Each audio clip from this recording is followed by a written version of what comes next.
পছন্দ হয়, যদি সমস্ত ছাগল আপনার পছন্দ হয়ে যায়, দরকার হয়ে যায়, প্রত্যেকটা ছাগলকে আপনি নিয়ে গিয়ে আপনার ব্যবহার করতে পারেন। বলুন সুবহানাল্লাহ। ফকির ডাক দিয়ে বলতেছেন, আল্লাহ, এমন তিনজন ব্যক্তির কাছে আপনি পাঠাইলেন, এক নাম্বার ব্যক্তিও ফেল করলো, দুই নাম্বার ব্যক্তিও ফেল করলো, কিন্তু তিন নাম্বার ব্যক্তি আপনার দরবারে শুকরিয়া আদায় করেছে, আপনার পরীক্ষায় পাশ করে গেছে। আল্লাহ পাক রব্বুল আলামিন ফেরেশতাকে ডাক দিয়ে বলতেছেন, ফেরেশতার দল, আপনি তাকে ডাক দিয়ে বলেন, আমি কোনো ফকির নয়, আপনাকে পরীক্ষা করার জন্য আল্লাহ পাক রব্বুল আলামিন আপনার বাড়িতে আমাকে পাগল ভেসে পাঠিয়েছিল। বলুন সুবহানাল্লাহ। আল্লাহ পাক রব্বুল আলামিন ডাক দিয়ে বলতেছেন, ও ফেরেশতা, আপনি তাকে সুন্দরভাবে জানায় দেন তার জীবন আদর্শের মধ্যে যত রকম গুনাহ ছিল, আমি আল্লাহ পাক রব্বুল আলামিন এই পরীক্ষার মাধ্যমে তার জীবন আদর্শের মধ্যে সমস্ত গুনাহ খাতাকে মাফ করে দিলাম। বলুন সুবহানাল্লাহ।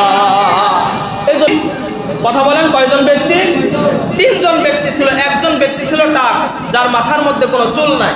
আরেকজন ব্যক্তি ছিল যে হলো কুষ্ঠ রোগের অধিকারী ছিল, অর্থাৎ শরীরটা সাদা, কোথাও সাদা, কোথায় কালা, কোথায় লাল, এরকম চক্রাপকরা কালারের মানুষ নাই, এরকম ধবল রোগের অধিকারী ছিল।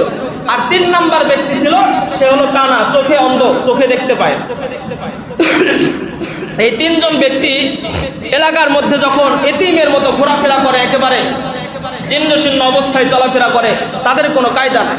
তো আল্লাহ পাক রব্বুল আলামিন হযরত জিবরাইল আলাইহিস সালাতু ওয়াস সালামকে ডাক দিয়ে বলতেছেন, দোস্ত, যাও ওই তিনজন ব্যক্তিকে আমি পরীক্ষা করব, যদি ওই তিনজন ব্যক্তির মধ্যে তিনজন ব্যক্তি পাশ করতে পারে, তাহলে আমি আল্লাহ পাক রব্বুল আলামিন তাদের রোগ, যে রকম রোগ আছে, আমি আল্লাহ পাক রব্বুল আলামিন প্রত্যেকটা রোগকে সারায় দেব। বলুন সুবহানাল্লাহ। হযরত জিবরাইল আলাইহিস সালাতু ওয়াস সালাম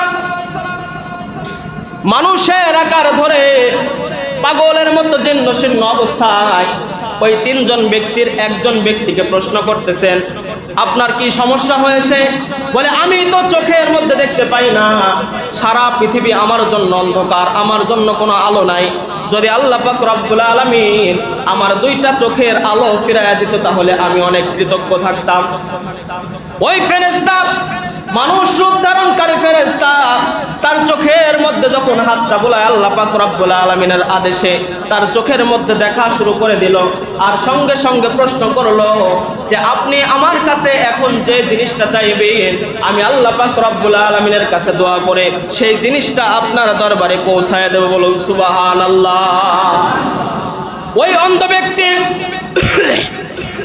চোখ ফিরে পাওয়ার পর বলতেছেন, আমার অনেক ছাগল পছন্দ, যদি কয়েকটা ছাগল আমাকে দান করতেন তাহলে আমি অনেক খুশি হয়ে যাইতাম।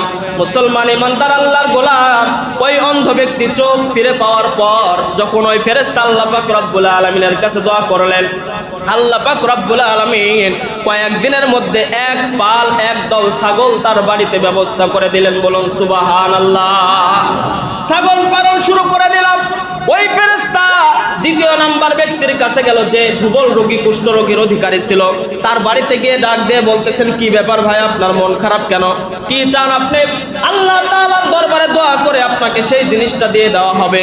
ধুবল রোগী, কুষ্ঠ রোগী ডাক দিয়ে বলতেছেন, আমার গায়ের মধ্যে যে সাদা সাদা দাগ, এই দাগ নিয়ে আমি যখন 10টা মানুষের কাছে যখন কথা বলতে চাই, কোনো মানুষ আমাকে কথার দাম দেয় না, আমাকে দাম দেয় না, আমাকে পাত্তা দেয় না, আমাকে সম্মানিত জায়গায় বসতে দেয় না।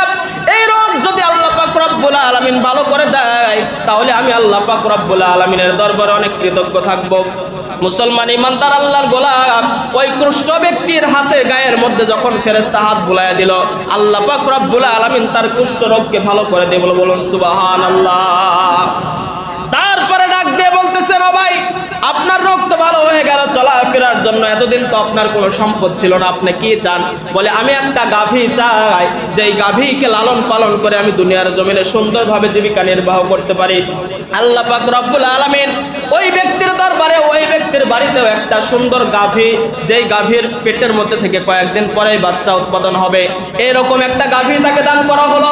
কয়েকদিন পর ফেরেশতা আরেকজন ব্যক্তি ছিল, যার মাথার মধ্যে চুল নাই, যেই টাক মাথার কারণে অন্য মানুষের কাছে গিয়ে কথা বলতে লাগলে ছোট্ট ছোট্ট মাসুম সন্তানরাও তাকে বিভিন্ন রকম কটূক্তি ভাষায় গালি দিয়ে কথা বলে, তোর মাথায় তো চুল নাই, আবার কথা বলিস, বড় বড় লেকচার জানিস। ওই ব্যক্তি ডাক দিয়ে বলতেছেন, আমার রব্বুল আলামিন চুল গজায় দেয়, আমি 10 জন বান্দার কাছে সুন্দরভাবে কথা বলতে পারবো, সবাই আমাকে সম্মান দান করবে। ফেরেশতা যখন তার মাথার মধ্যে হাতটা বুলাইয়া দিল, আল্লাহ পাক রব্বুল আলামিনের আদেশে তার মাথা ভর্তি চুল আল্লাহ পাক রব্বুল আলামিন গজায় দিয়েছে। বলুন সুবহানাল্লাহ। কথা এখানেই শেষ নয়। কয়েকদিন পর, কয়েক বছর পর যখন তাদের সেই সমস্ত সম্পদ দিয়ে তারা একটা স্থানের মধ্যে দাঁড়িয়ে গেছে, একটা সবল অবস্থান করেছে, আল্লাহ পাক রব্বুল আলামিন ফেরেশতাকে ডাক দিয়ে বলতেছেন, ও ফেরেশতা, আপনি যান ওই 3 জন ব্যক্তি আল্লাহ পাক রব্বুল আলামিন যেই সম্পদ দিয়েছিল, এই সম্পদের উপর আমি আল্লাহ পাক রব্বুল আলামিন একটা পরীক্ষা নিতে চাই। বলে কি পরীক্ষা? আপনি সর্বপ্রথম ধবল রোগী, কুষ্ঠ রোগীর কাছে ডাক দিয়ে বলবেন, আপনাকে আল্লাহ পাক রব্বুল আলামিন এক সময় সম্পদ দিয়েছিল না, যেই সম্পদ আপনি এখন পেয়েছেন, ওই সম্পদ থেকে আমাকে একটু দান করেন। ওই ফেরেশতা ফকিরের বেশে, একজন জীর্ণশীর্ণ পাগলের বেশে যখন ওই কুষ্ঠ ধবল রোগীর বাড়িতে গিয়ে যখন করাঘাত করেছে, ডাক দিয়ে বলতেছেন, আমি অনেক দূর থেকে এসেছি, মুসাফির মানুষ, আমার কাছে বাড়ি ফেরার মতো টাকা নাই, আমাকে কয়েকটা টাকা অথবা একটা গাভীর বাছুর দান করেন, যে গাভীর বাছুরটা বিক্রি করে আমি বাড়িতে অবস্থান করতে পারি, বাড়িতে ফিরতে পারি। ওই ধুবল রুকি ডাক দিয়ে বলতেছেন, না, আল্লাহ পাক রব্বুল আলামিন আমাকে এমন গরিব কখনোই রাখে না যেই গরিবের কথা আপনি আমাকে বলতেছেন। কি বলেন? ওই ফকির ডাক দিয়ে বলতেছেন, এক সময় তো আপনার সম্পদ ছিল না, আপনার গায়ের মধ্যে ধুবল রোগ ছিল, কুষ্ঠ রোগ ছিল, পরবর্তী সময়ে আল্লাহ পাক রব্বুল আলামিন এই সম্পদ আপনাকে দান করেছে, এই সম্পদ থেকে আমাকে একটি অংশ দান করেন, যেই অংশটা ব্যবহার করে আমি বাড়িতে ফিরতে পারি। ধুবল রোগী ডাক দিয়ে বলতেছেন, না, এইরকম অসুস্থতা কখনো আমার ছিল না। অকৃতজ্ঞতা প্রকাশ করে ওই ফকিরটাকে বাড়ি থেকে বিদায় করে দিয়েছে। ওই ফেরেশতা পরের সময় ওই টাকলা মাথার কাছে গিয়েছে, যেই মাথার মধ্যে কোনো চুল ছিল না, মানুষ তাকে দাম দিত না, তার বাড়িতে গিয়ে করাঘাত করে বলতেছেন, এক সময় আপনি গরিব ছিলেন, পরবর্তী সময়ে আল্লাহ পাক রব্বুল আলামিন আপনাকে একটা উটনি দান করেছে, এই উটনির থেকে আমাকে একটা বাচ্চা দান করেন, যেই বাচ্চা ব্যবহার করে আমি জীবন ধারণ করতে পারি। ওই যেই মাথার মধ্যে চুল ছিল না, ওই ব্যক্তিও প্রত্যাখ্যান করেছে, অতি কৃতজ্ঞ প্রকাশ করে ওই ফকিরকে বাড়ি থেকে বিদায় দিয়েছেন। তৃতীয় নাম্বার বেলায় যখন ওই ফেরেশতা অন্ধ ব্যক্তির বাড়িতে ডাক দিয়ে বলতেছেন, ভাইজান বাড়িতে আসেননি? বলে আসি। বলে, আমি তো অনেক দূর থেকে মুসাফির সফর করে এসেছি, কিন্তু বাড়িতে যাওয়ার মতো কায়দা নাই, আমার পকেটের মধ্যে কোনো টাকা নাই। শুনেছি আপনি এক সময় গরিব ছিলেন, কিন্তু আল্লাহ পাক রব্বুল আলামিন আপনার চোখের আলো ফিরাইয়া দিয়ে কয়েকটা ছাগল আপনাকে দান করেছিল, যেই ছাগলটা লালন পালন করে আজকে একটু আপনি স্বাবলম্বী হয়েছেন। বলে, এই ছাগল থেকে একটা বাচ্চা যদি আপনাকে আমাকে দান করে দেন, তাহলে আল্লাহ পাক রব্বুল আলামিন অবশ্যই খুশি হয়ে যাবে।